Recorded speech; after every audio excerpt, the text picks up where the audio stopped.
तो क्या हाल है दोस्तों। सबसे पहले सबको जय श्री राम। तो कल मैंने 2 यूरोस के मैच देखे। एक मैच में तो पूरा अपसेट हुआ और दूसरे में अपसेट होते होते बच गया। ये जो अंडरडॉग टीम है ना, वो इस यूरो 2024 में बहुत ही तगड़ा परफॉर्म कर रही हैं।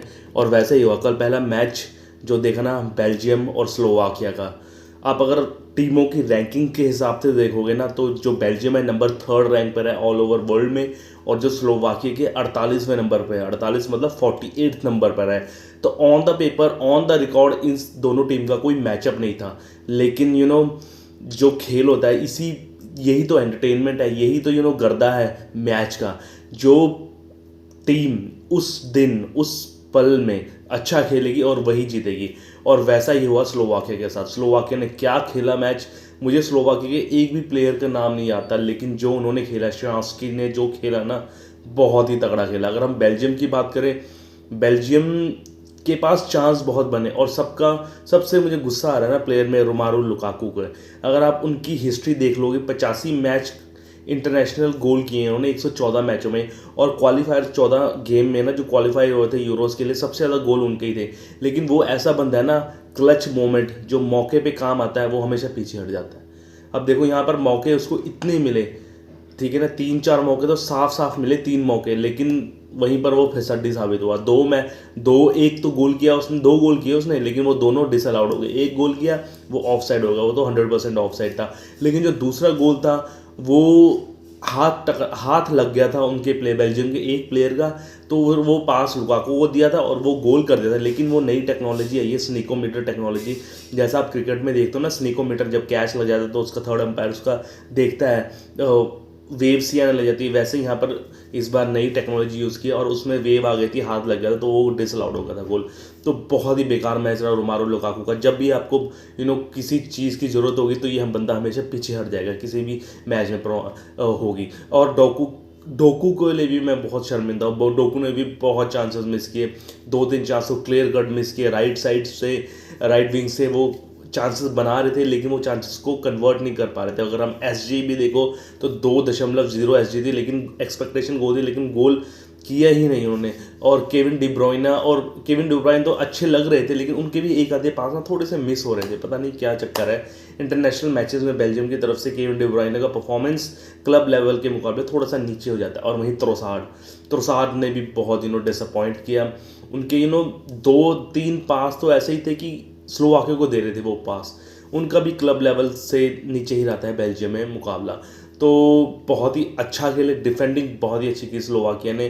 वो कहते हैं ना, छोटी छोटी टीमें भी बड़ी टीमों को हरा सकती हैं अगर आपका मेंटालिटी वैसी है। और वैसी ही मेंटालिटी हुई, 1-0 से हरा दिया ये बेल्जियम को उन्होंने। अब बेल्जियम को बहुत ही चक्कर पड़ गए हैं ये वाला मैच हार कर।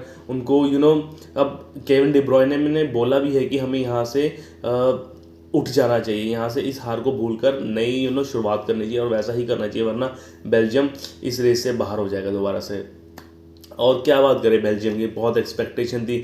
मतलब बॉल को ना वो लूज़ कर रहे थे, अपने होल्ड में नहीं रख रहे थे बॉल को। लेकिन दूसरी तरफ स्लोवाकिया की टीम की पासेस अच्छा दे रहे थे, कंट्रोल अच्छा था, और वो बॉल की जो पोजेशन थी ना, अपने पास रख रहे थे वो बॉल की पोजेशन।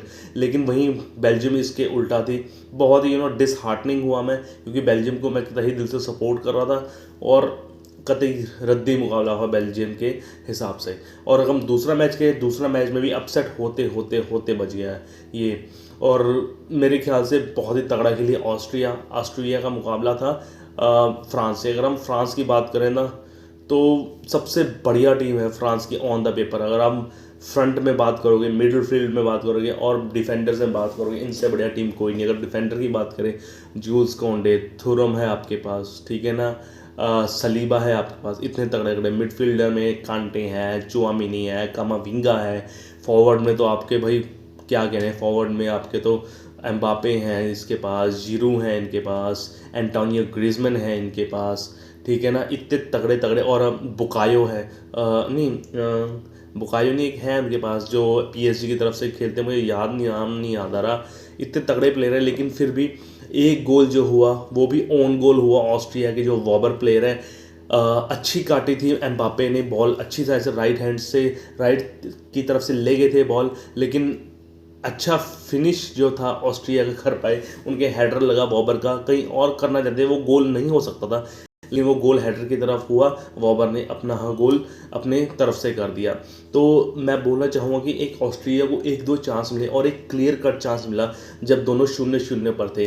साफ गोल था वो, और 1-1 में था, एक गोलकीपर था और एक ऑस्ट्रिया का प्लेयर था, तो गोल हो जाना चाहिए था। अगर वहाँ से गोल हो जाता, वो 1-0 से आगे हो जाती ऑस्ट्रिया, तो गोल का भी डिफरेंस रहता, तो वहाँ पर सिचुएशन कुछ और ही होती। तो अगर मैं यहाँ की बात करना चाहूँगा फ्रांस ने भी काफ़ी चांसेस मिस किए। एंटोनी ग्रीजमैन ने एक आधा चांस मिस किया, जिरू ने 2 चांस मिस किए हाफ टाइम के बाद, और एम्बापे ने तो मेरे ख्याल से 3 चांस मिस किए। एम्बापे के लिए बहुत ही बेकार परफॉर्मेंस रही है। एम्बापे ने 2 चांस तो क्लियर गोल करना चाहिए था उनको, क्योंकि एक गोलकीपर था और अकेले एम्बापे थे, वो भी गोल ना कर पाए। हालांकि नाक उनकी टूट गई है, डिफेंडर थे जो ऑस्ट्रिया की, उसके कंधे में लगी थी एम्बापे की नाक, तो उसकी वजह से नाक टूट गई है, हड्डी बिल्कुल ही टेढ़ी हो गया उनका नाक और खून बहने लग गया था। अब देखो वो अगले मैच में खेलेंगे, जो उनके कोच है, मैनेजर है दिदियर डिशॉ, वो खिलाएंगे या नहीं खिलाएंगे, काफ़ी मेजर ब्लो है।